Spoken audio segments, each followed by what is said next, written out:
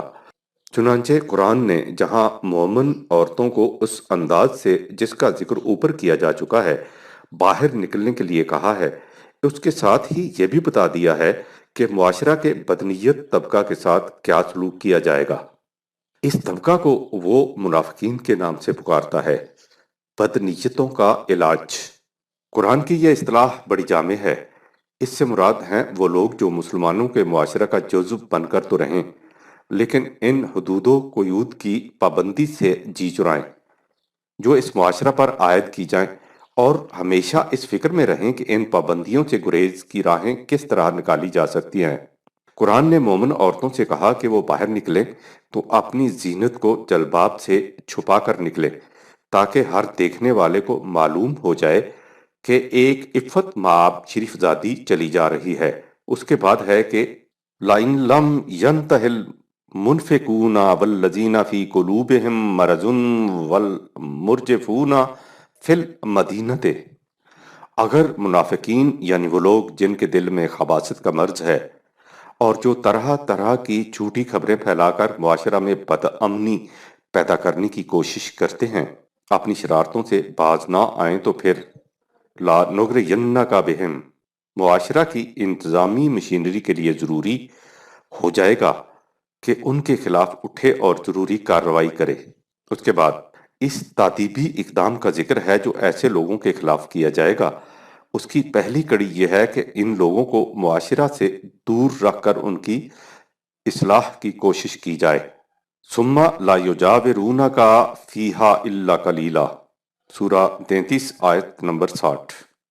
اگر وہ اس پر بھی اصلاح پذیر نہ ہوں تو انہیں حقوق شہریت اور دیگر مراعات و مفاد سے محروم کر دیا جائے۔